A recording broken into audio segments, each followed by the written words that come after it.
Газиз тавышлар, Казан утлары журналы һәм Татарстан радиосы тәкъдим итә.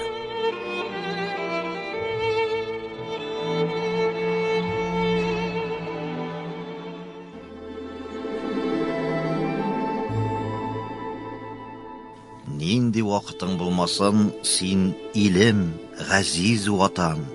Син миңа гомер, жан биргән, анам син, һәм дә атам.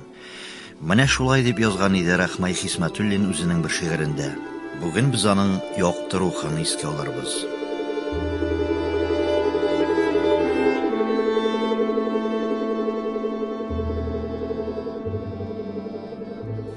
Язучы 1934 елның 25 сентябрендә Татарстанның Актаныш районы Әнәк авылында игенче гаиләсендә дөньяга килә. 1952 елда Пучи урта мәктәбен тәмамлаганнан соң Казан дәүләт университетының физика-математика факультетына белем алырга керә. Аны 1958 елда тәмамлый. Эшне ул Питрәч һәм Азнакай районы газетларында башлап җибәрә. Соңрак Казан телестудиясендә әдәби хезмәткәр, мөхәррир булып эшли. Бетончы булып та эшләп ала. 1960-66 елларда Казан дәүләт университетының хисаплау үзәгендә математик-программист буларак хезмәт итә. 1966-81 елларда Түбән Кама шәһәрендә икътисадчы, социалистик Татарстан газетасының Түбән Кама төбәгендәге хәбәрчесе, эшче яшьләр кичке мәктәбендә математик укытучысы, инженер, өлкән инженер һәм халык театрында режиссер булып эшли. 1982 елдан нефтехимик сәнәгать берләшмәсе хезмәткәре, 1992-97 елларда Татарстан язучылар берлегенең Чаллы оешмасы белән җитәкчелек итә. Язучы 2004 елның 30 гыйнварында вафат була.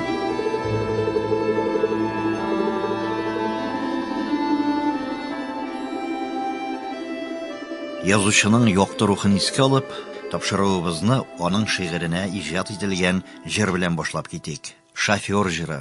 Арслан Батыршин музыкасы, аны Илһам Шакиров башкара.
Эфирда Татарстан дулкынында программасы.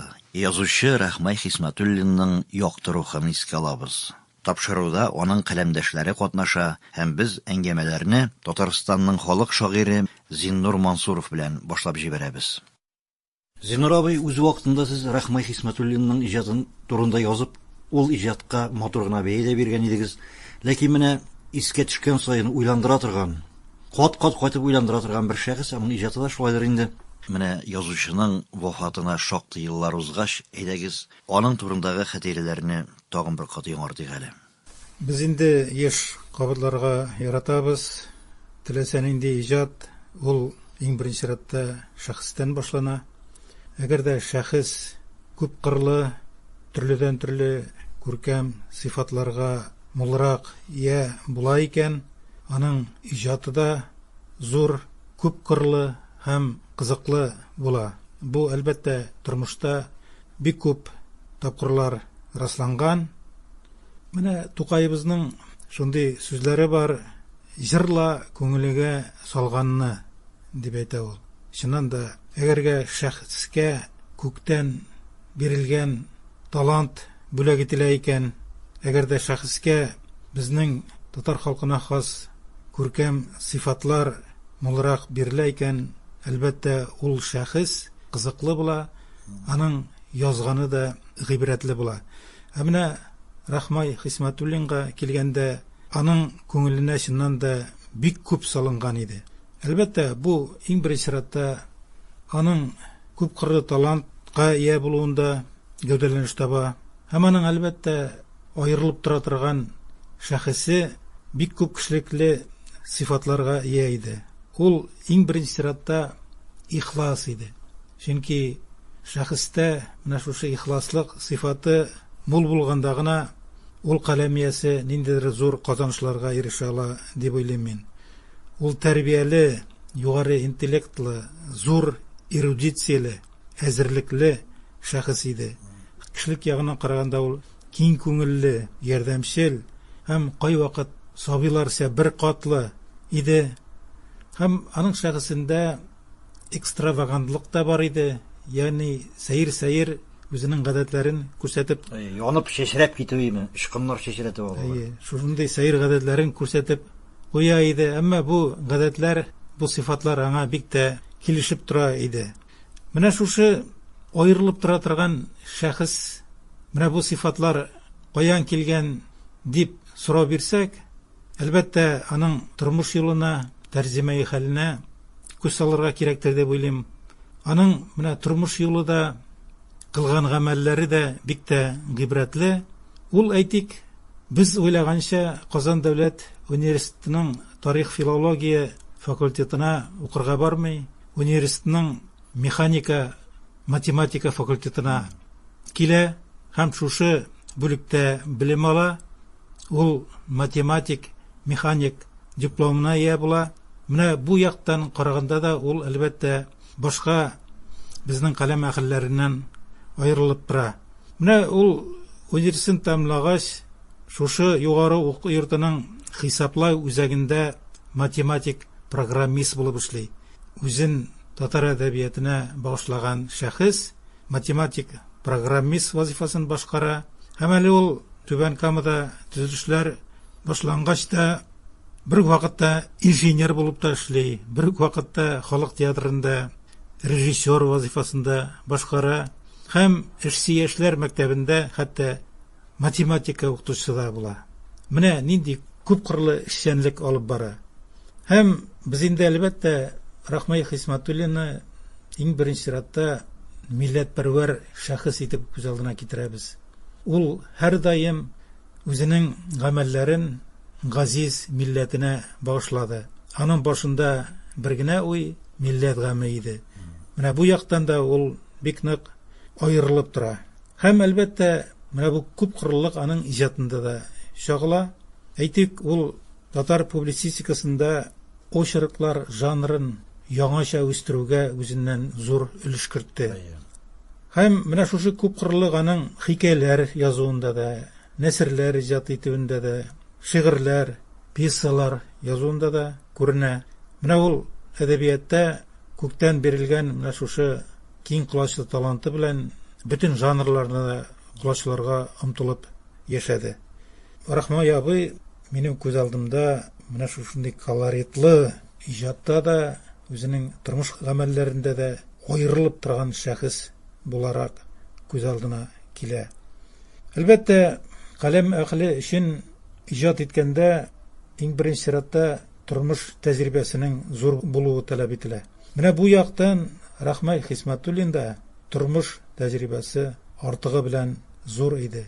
Ул университет тәмамлагач, Питрәш һәм Азнакай районнарында газетталар редакцияләрендә дә эшләп алырга өлгерә. Казанның оргсинтез заводы төзелешендә хәтта бетончы булып та эшли. Түбән Камада экономист вазифаларын башкара. Һәм мин хәтерлим әле, социалистик Татарстанда ул Түбән Кама төбәге буенча үз хәбәрче булып эшләде. Кыскасы, аның тормыш тәҗрибәсе бик зур иде. Ул үзенең очеркларын, хикәяләрен, шигырьләрен, пьесаларын нәкъ менә үзе белгән материалларга нигезләнеп яза иде. Һәм шуңа күрә аның һәрбер язганы шандыра, һәрбер язганы кызыклы, һәрбер язганы гыйбрәтле иде. Рахмай абыйның гомеренең соңгы елларында чыккан «Үземне таптым» дип исемләнгән китабы бар иде. Менә бу китап исеме миңа калса бик тә кызыклы һәм шул ук вакытта гыйбрәтле исем. Рахмай абый нигәдер менә шушы китабына «Үземне таптым» дигән исем куярга булган. Чыннан да, менә аның иҗат юлын күз алдына китереп карасак, Рахмай абый чыннан да ул тормышта да, иҗатта да үзен чын мәгънәсендә тапты. Һәм шул ук вакытта ул әле үзен табып та бетермәде кебек. Чөнки аның потенциаль мөмкинлекләре бик зур иде. Һәм ул үзенең иҗатын, әйткәнемчә, төрле жанрлар буенча алып бара иде. Һәм ул үзенең күп кенә уй ниятләрен тормышка ашырырга өлгерәлмичә калды. Чөнки аның энергиясе ташып тора иде. Һәм ул каләмне дә ат уйнаткан кебек уйната иде. Мин хәтерлим, гомеренең соңгы елларында ул «Әнәк имәннәре» дигән документаль роман язарга алынды. Бу бик зур полотнолы роман иде. Ул аның күп өлешен язды. Әмма шушы эшкә алыныр алдыннан ул үзенең бик күп елларын материаллар туплауга багышлады. Аның белән сөйләшеп утырганда Рахмай абыйның әйткәне бар. Менә шушы романымны язар өчен мин 150 папкалык материал тупладым дип. Чыннан да ул үзенең һәрбер әсәрен менә шулай өйрәнеп һәм үзенең бай тормыш тәҗрибәсенә таянып яза иде. Шул ягы белән ул безнең башка каләм әһелләреннән бик нык аерылып тора иде. Бу әсәр «Әмәк имәннәре» ул басылмыйча калган әсәр булып чыга инде, Зиннур абый. Аның кайбер бүлекләре Ватаным Татарстан газетасында, Казан утларын журналында, Мәдәни җомгада да басылды. Әмма ул, әйткәнемчә, зур колачлы документаль әсәр иде. Кызганыч, әлбәттә, Рахмай абый Хисмәтуллин аны тәмамлый алмыйча китеп барды. Мин һәрвакыт Рахмай абыйны искә төшерәм, чөнки без аның белән 10 еллар дәвамында бергә аралашып яшәдек. Заманында Социалистик Татарстан газетасында бергә дә эшләдек. Һәм Түбән Камада ул оештырып җибәргән атаклы Җидегән чишмә берләшмәсе очрашуларында да без аның белән еш очраштык. Һәм мин менә шушы 10 еллар дәвамында күңелемдә калган шушы хатирәләр нигезендә әйтә алам. Рахмай Хисмәтуллин безнең әдәбиятта кабатланмас шәхес иде. Әйткәнемчә, ул иҗаты белән дә, тормыштагы гамәлләре белән дә, үзенең кешелекле сыйфатлары җәһәтеннән дә бик нык аерылып торган үзенчәлекле шәхес иде. Без мондый әдипләрне әлбәттә юксынабыз. Мондый каләм әһелләре сирәгәя бара. Шуңа күрә бүгенге көндә Рахмай Хисмәтуллинны белгән замандашлары һәм аның әсәрләрен укып баручы китап сөючеләр аны юксынадыр дип уйлыйм.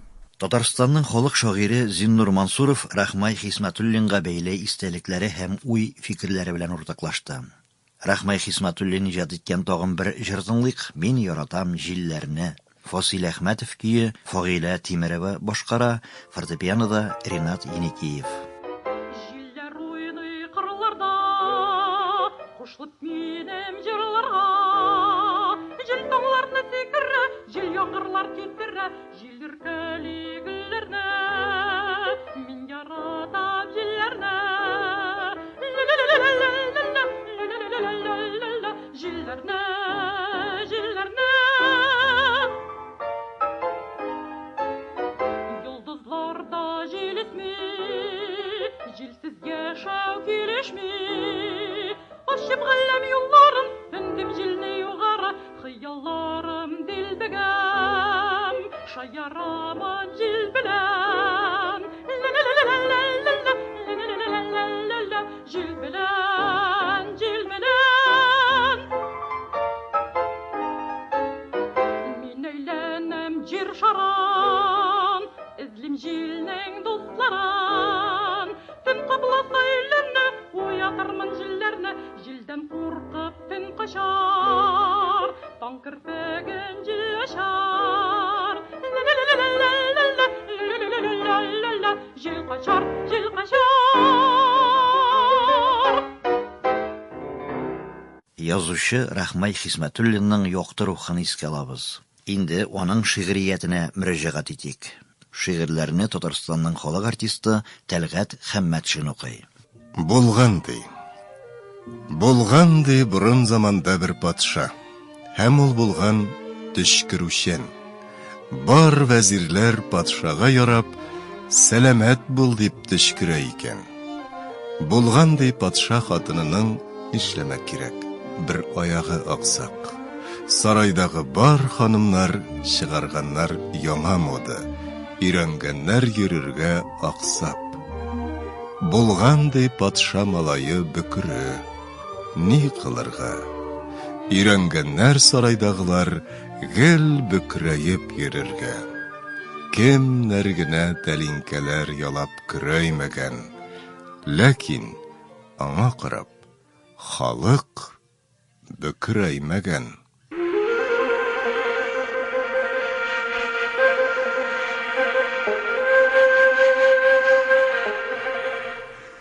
Карурманны тыңлаганда, дөньяда күпме дәүләтләр беткән, дөньядан күпме патшалар киткән.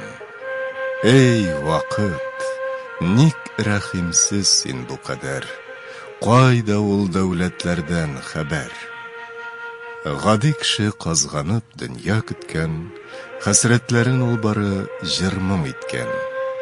Эй вакыт, син барыбер гадел икән, шул гади моң мәңгелекләргә киткән.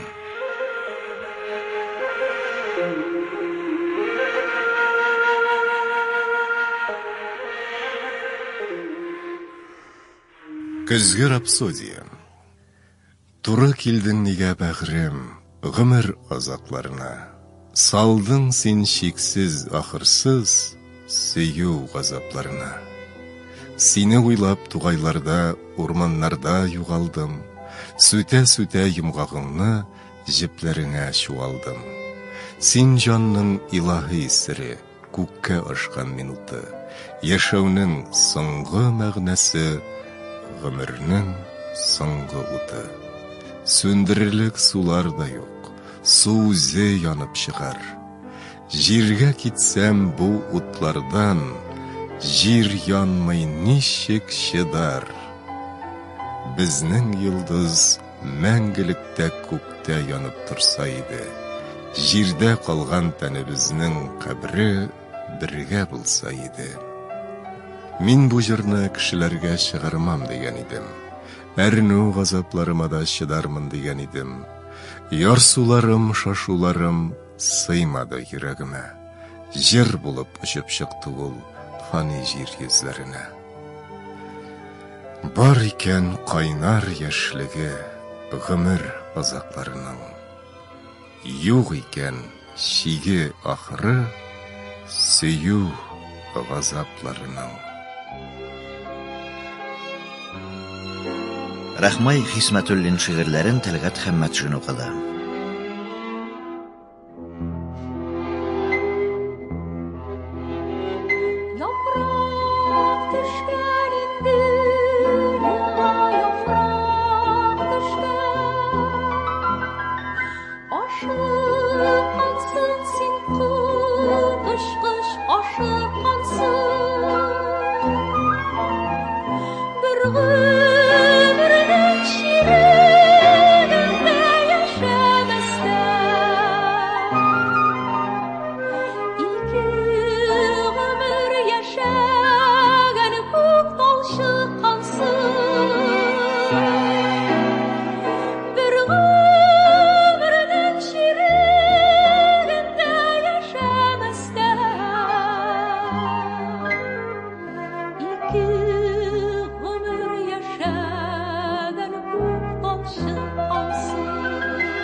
Эфирда Татарстан дулкынында программасы.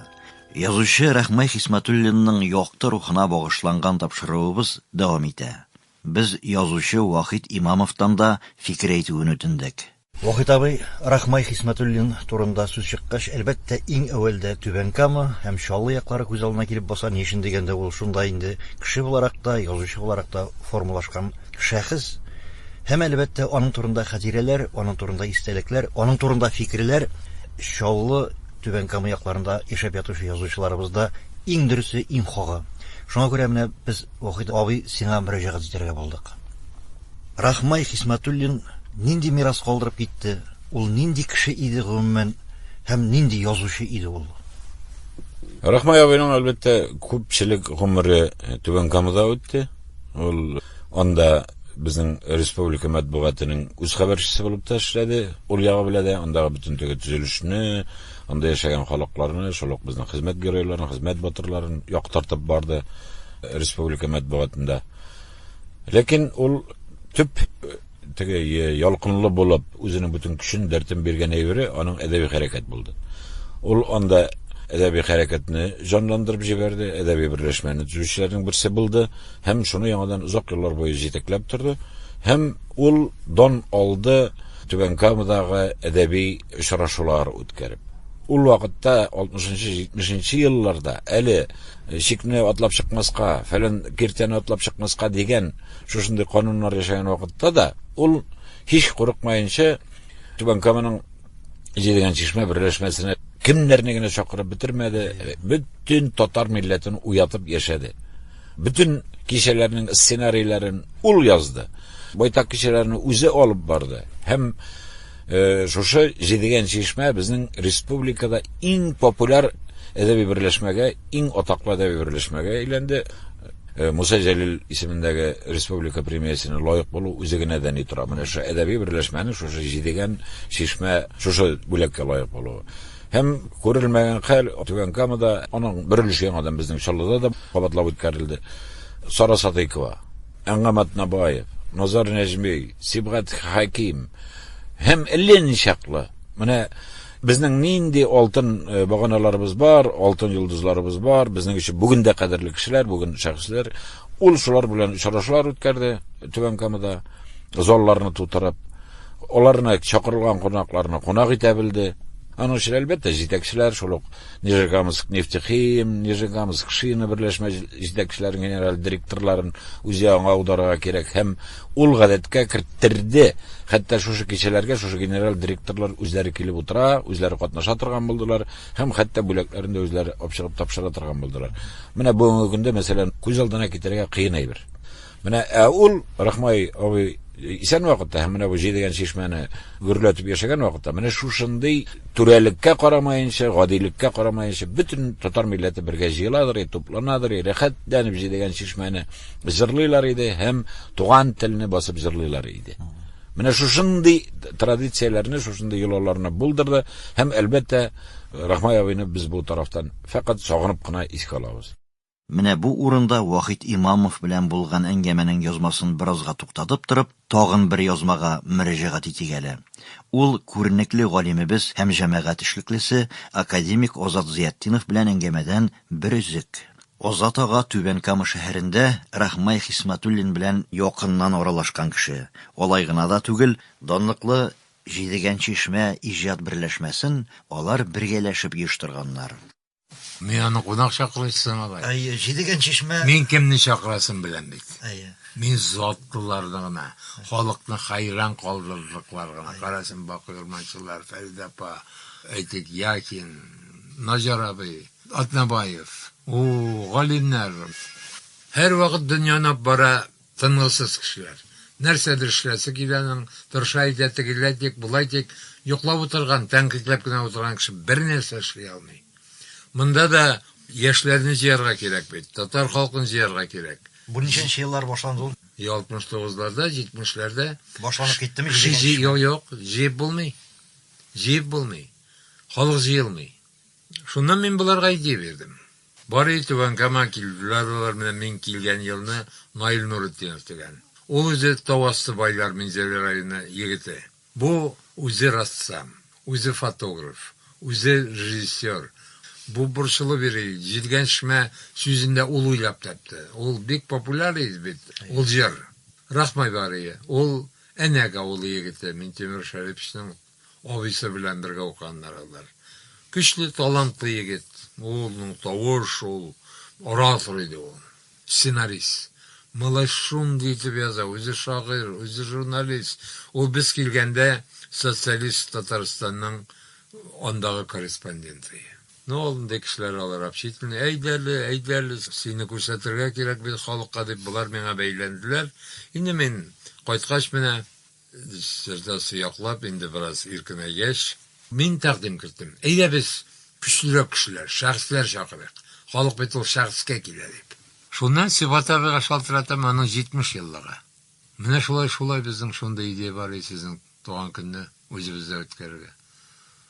Бу Азат миңа ошый бит диде бу. Кемне алып киләсегез килә, шуны алып килегез дидем мин. Кунакны чакыру бу авыр нәрсә бит. Аны автобус беләнме, машина белән барып алырга кирәк.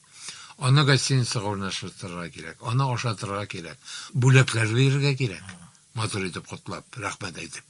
Шуннан бер кичә ясап, әйбәт кенә утырырга кирәк, аларны мактап. Шуннан икенче көнне бүләкләр биреп, аларны итеп куярга кирәк Казанга. Шунсыз бармы дөнья? Бик әйбәт үтте, Сибат абый кичәсе.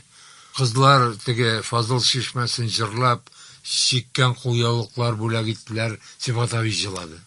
Ул үзе белән алып килгәне Рәзил Вәлиев, Ринат Мөхәммәдиев, яшь шагыйрьләр ул вакытта. Малай шагырын тулды зал. Шагырын тулды. Билет таба алмыйлар. Аңлап алдык без. Бу юл әйбәт икән, моның бик авыр ягы бар. Мәсгуд абый белән без танышыйк. Мин яшь белгечләр советын булганда да бу эшкә алдына Мамасайның зам генерального директоры по быту. Квартир бүлә, малсемейка бүлә, бөтен гостиницалар, бөтен рестораннар моның кулында. Мин моны үгетләдем. Әйдә, председатель бул. Җидегән шишмәнең советының председателе. Ризалаттым. Ул үзең давай зам бул диде. Мин башка эшләргә кысалмыйм, менә шул гостиница, ашату, бүләк фәлән тегән минеке булыр, оештыру синеке булыр. Бу Наилгә дә эшне бик җиңел әйтте, Рахмайга да. Алар үз эшен шундый итеп, бу затниклар, ул менә ничек чыгарга сәхнәгә, ул ут итәдер инде ул кызларны, артистларны. Наил, Рахмай малай, шундый сценарийлар яза, шундый шигырьләр кертә, шакай булырсың малай. Менә Азат абый бүгенге көндә дә бәлкем шушында җидегән чишмә кебек иҗат берләшмәләре оештырырга хыялланып йөрүчеләр бардыр. Аларга бер тәҗрибә дә бит инде бу. Димәк, иң әүвәлдән үк бу берләшмәнең советына җитәкчеләрне һәм инде хуҗалык кешеләрен кертергә кирәк икән. Әлбәттә, малай. Аның өчен монда эшләгән кешеләрнең байтак тормыш тәҗрибәсе булырга тиеш. Академик Озат Зыятдинов Түбән Кама шәһәрендә Рахмай Хисмәтуллин белән бергәләшеп җидегән чишмә иҗат берләшмәсен оештырып йөргән чакларын искә алып сөйләде. Инде язучы Вахит Имамов белән әңгәмәбезне дәвам иттерик. Әдәби мирас ягына килгән чагында, әлбәттә Рахмай абый кыйып куйган публицист иде әлбәттә. Менә республика матбугатында, Чаллы матбугатында ясаган чыгышлары ул инде үзе бер үрнәк. Менә ишеттем, Илдар Низамовның мәкаләсендә укыдым. Безнең татар журналистикасында нәкъ менә аның мәкаләләре үрнәгендә йөрәнәләр икән публицистика жанрын. Ярый хуш, менә әдәби мирасына килгән чагында. Рахмай абыйның публицистик мәкаләләре әлбәттә күп булды һәм әлбәттә һәр вакыт үзәктә булды, һәр вакыт үзе килде, чыгышлар ясады. Безнең язучылар оешмасын 7 елга якын гомер ул җитәкләде. Бергә яшәү, бергә аралашу көн саен, бергә шул ук әдәби язган беренче әсәрләребезне тикшерү, бөтенесе бер-беребезгә күчкәндер инде. Аның да орлыклары, Рахмай абый чәчкән орлыклар да безгә күчкәндер. Һәм әлбәттә ул яңа язган әйберләр, яңа язган шигырьләрендә укып күрсәтергә яратадыр. Әгәр дә аның янына, аның бүлмәсенә килеп керсәң, каралы, әйдә, менә мин яңа шигырь укыдым дип. Мин мәсәлән аның бер куплетына үзем гашык булып йөрдем. Яттан бөтенесен дә әйтә алмыйм. Истәлеген әйтеп бирәләм. Каләмем дә тартмый. Үземнең дә күңел үсмәй. Нишләп микән дип баш ватсам дигән, туган авылыма, туган нигеземә озак вакыт кайтмый торылган дигән бер куплеты. Миңа бик ошады. Мин дә ул баласы, ул вакытта минем дә әле әткәйләр исән, икатнага бер дигән сәгать янына тарта күңел, мин дә кайтып йөрим. Һәм шуңа теге туган нигез кадерле вакыт. Рахмай абыйның шигырен укыгач инде мин үзем дә күземә яшьләр тулды. Рахмай абыйга әлбәттә рәхмәтләр укыдым, сүздә юк. Шушылай минем хисне дә әйтеп бирә алган өчен шигырь ялмаса. Менә Вахит абый син бит үзең тарихчы кеше. Ул да үзенә күрә бер тарих белән бик нык кызыксына иде. Бу нинди тарих кешеләрнең нәселен төпчене тарихы. Хәтта менә Дамир абый Гарифуллин бит инде Минтимер Шәймиевның беренче президентыбызның шәҗәрәсен төзеде. Һәм менә төзегән чагында аның әйткәне бар, мин Рахмай Хисмәтуллинның мәгълүматларына бик нык тояндым дигәнне ишеткәнем булды. Ул үзе Уфа архивына барып, байтак көннәр буе архивта казынды. Мин яшь кеше булсам да инде архивларга йөри башлаган кешем, шуңа күрә мин дә өйрәттем аңа, ничек итеп кергән, ничек сорашырга, ничек документларны, папкаларны, эш кәгазьләрен сорап алырга арасында. Һәм шуңа ул узак кына вакыт ятты. Кайткач, әлбәттә, беренче чиратта инде миңа чакырып мактанды, теге уртаклаштык, сөенеш бит инде ул. Менә шуны табып, Пуча авылын кемнәр нигезләгән, Пуча авылында 1700 елларда, 1800 елларда кемнәр старшиналар булып торган, бергә инде Пугачев восстаниесендә кемнәр катнашкан, теге мин өйрәнә торган димә. Шуларны үстәге бергәләп әлбәттә хәл итеп утырдык, зур сөенеш иде. Уланы яңадан шушы шәҗәрәсен үзе эшләп, Пуча мәктәбенә дә Минтимер Шәриповичның музей бичмага барында да менә шулга авыл музеена куйды. Анда хәзер аның бу шәҗәрә язып куелган еллары белән. Менә шушылай итеп бик дәртләнеп янып йөрде һәм шушы безнең төбәк тарихына багышланган әсәр дә язган иде. 3 томлы, бик дәртләнеп язган иде. Ләкин мин кайбер бүлекләрне укып карадым, миңа да укырга бирде ул. Ләкин минем күңелемә бик ятып бетмәде.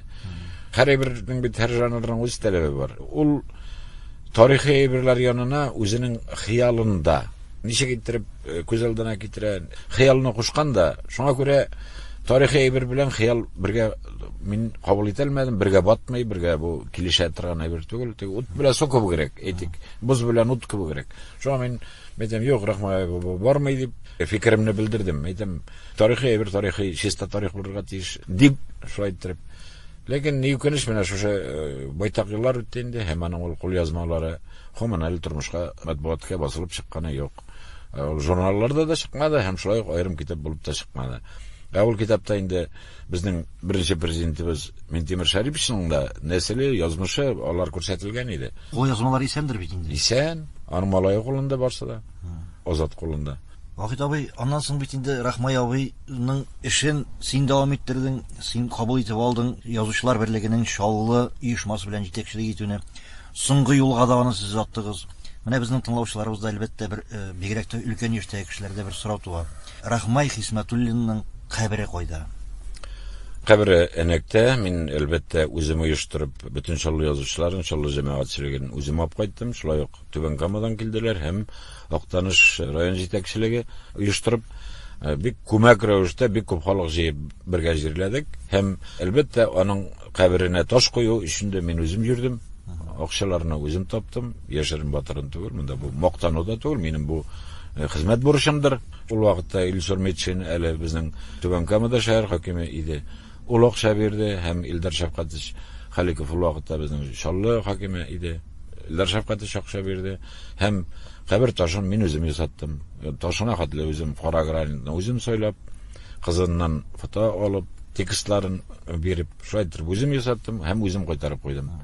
Мен кабер ташын. Ул вакытта да халык җыеп, Актанышлыларны Түбән Каминде һәм Шаллыларны үзем оештырып кайтып, 200ләп кеше җыеп, кабер ташын үзебез бергә куеп, бергә ачтык. Туган авылы зияраты. Туган авылы зиратында. Вахит абый, бик зур рәхмәт. Рахмай абыйның якты рухы шат булсын, урыны җәннәттә булсын дип телик. Безгә инде бу дөньяда исәннәргә аның исемен аклап, аның рухын саклап яшәргә язсын. Амин, Хода шулай булсын. Әйдәгез, әлеге әңгәмә вакытында Вахит Имамов телгә алган әсәрдән бер өзек тыңлыйк. Рахмай Хисмәтуллин, Әнәк имәннәре. Сүз янә Тәлгат Хәмәтшинга. Биредә баш каһарман Таңзарның прототипы язучы үзе икәнен чамалау кыен булмас. Ул вакытта Таңзар Татарстанның яшь шәһәрләренең берсендә шушы олы газетаның үз хәбәрчесе булып эшли иде. Язган мәкаләңә татар сүзен кертергә дә рөхсәт ителми торган, татарны бик җәберли торган, катырып куелган заманнар иде. Шәһәрдә бердән бер татар мәктәбе калып, аны да дибелләр укый торган бинага куып керттеләр. Мөстәкыйль татар гәҗите татар телен үстерү турында уйлавы да куркыныч иде. Таңзар хәбәрче буларак бу шәһәрдән ни язса да, ирексездән каләме гел милли темага килеп төртелә иде.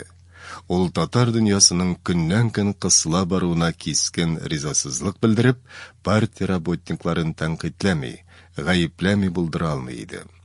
Мондый хәлнең бер-бер күңелсезлек белән бетәчәген Таңзар алдан ук чамалы иде инде. Ләкин берничек тә үз вөҗданына каршы килеп, башкача яза алмый иде. Ниһаять, яшь шәһәрнең партия җитәкчесе татар агай Таңзар өстеннән шикылдатып шикаят бирде. Бер вакыт Казанга килүендә редактор, ул вакытта редактор калын күзлекле иде, аның үзен генә чакыртып алды. Таңзарның күзенә туры карарга читенсенә иде ул. Чөнки ул да татар иде. Ул да моның нахак яла икәнен бик тә аңлый иде. Әнекәш, синең торган җиреңдә синнән ризасызлык белдерәләр бит әле. Нишлибез соң? Сәяси хаталар җибәрәсең бит. Таңзарның иче ут ялкын, шәнешкеле хәсрәт, ватып булмый, иштән чыгарып булмый торган авырту бузлары белән тулы иде. Ул кыюсыз гына милли яктандыр инде диде. Әйе, анысын син үзең дә чамалыйсың инде. Шулай диләр шул. Миннән өскә обкомга да звонок булган. Менә ул редактор аны милли мәсьәлә димичә, әлегә каләмең камил түгел, язганнарыңны тәнкыйть итәләр дисә дә ярый иде дә соң. Шулай дисә Таңзарга булай ук авырга туры килмәс иде. Юк шул, милли кара сакал тагалар. Юк, Таңзарның бу эштән китәсе килми иде. Үзенә күрә бик зур тырышлыклар куеп яулап алынган абруйлы ур иде ул аның өчен. Ләкин нишләмәк кирәк соң? Юк тотыныр тотка, юк таяныр ныкта. Соң сезгә кырынлык килмәсен алайса. Мин барыбер бу 200 уенда озакка түзә алмас идем. Гариза язам. Китәм. Калын күзлекле җиңел сулап куйганда итте. Итәгатьлек шиде ул булай. Хәлләр сүрелгәч, тагын карарбыз әле. Таңзар өстенә кылач җитмәс авыр таш, усал таш, явыз таш, исемен әйтү дә куркыныч тыелган кара гаепләү ташы төште. Каты итеп басты. Бәгырьләрне яндырып үтте бу гаепсез гаепләү. Туры исемен әйтми хөкем итүләр. Бер кемгә дә мондый гыйбрәтләрне кичерергә язмасын Ходаем. Шуннан соң Таңзарның кояшын бөтенләй этәшады. Яман хәбәр тиз тарала шул.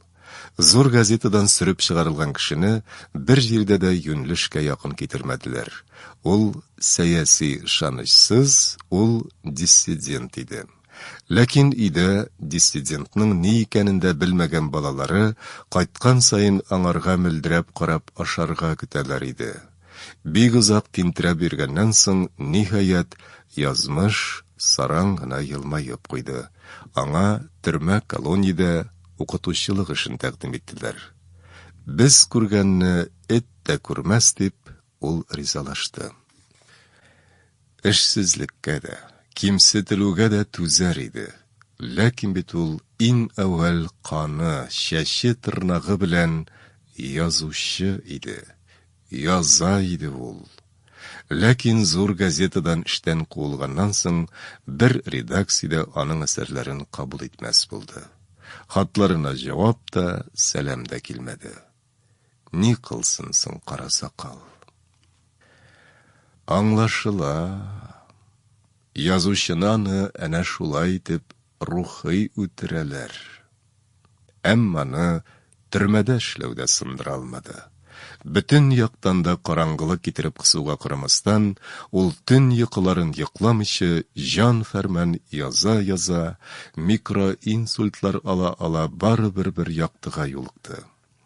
Башкалар бик үк булдыра алмый торган авыр жанрда, кот чыккыч күп энергия, үҗәтлек сорый торган очерклар өлкәсендә шедеврлар тудыру дәрәҗәсенә иреште. Ул аларда барыбер үз юлын дәвам итеп, халыкның тере, исән вакилләре аша милли яшәешнең кабатланмас төсмер мизгелләрен мәңгеләштерде. Күрәсең, Худайның рәхмәте киң иде. Аны күзәтеп торганнарның кайберләре вафат та булды ахыры, кемнәрдер кыса-кыса арыган иде булса кирәк. Җәмгыятьне дә мәңгелек бозга катырып тота алмаганнардыр. Очерк жанрына үтә дә сусаган гәҗитләр аның язганнарын бер-бер артлы бастыра бардылар. Ташбаш кара сакал милли очеркларын «Үземне таптым» исеме астында китап итеп чыгартуга һәм Язучылар союзына әгъза итеп тәкъдим ителүгә иреште. Җиңде. Бу ике кул белән ломны сындыруга, тимер машинаны теш белән чәйнәп аша бетерүгә тиң иде. Көннәрдән бер көнне Таңзарны үзе эшләп киткән зур газетада олы кунак итеп каршы алдылар. Өстәл нигъмәтләрдән сыгылып тора иде. Хыял иде бу. Аның өчен бу бик читендә булып китте. Ни әйтсәң дә заманында ул шушы газетадан кара ярлык ябыштырылып, кара сакал тагып эштән куылган иде. Менә хәзер 30 ел элек мескен итеп тапталган, кирәксезгә чыгарылган Таңзарулла гүя шушы табын түреннән мөлдерәмә яшь тулы күзләре белән аңа таба карап тора иде.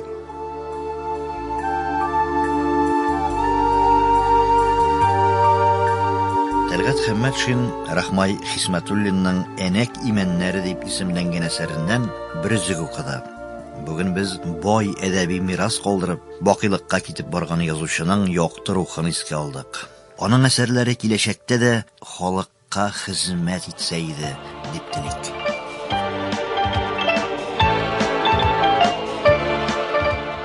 Хөрмәтле радио тыңлаучылар, тапшыруыбыз тәмам. Тапшыруның мөхәррире Насим Акмал, режиссеры Рамил Хидиятулла, тавыш операторы Гөлүсә Җаббар.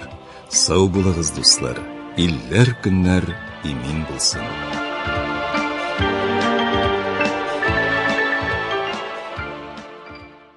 Программа Татарстан Республикасының Татмедиа гаммәви коммуникацияләр агентлыгы ярдәме белән эфирга чыкты.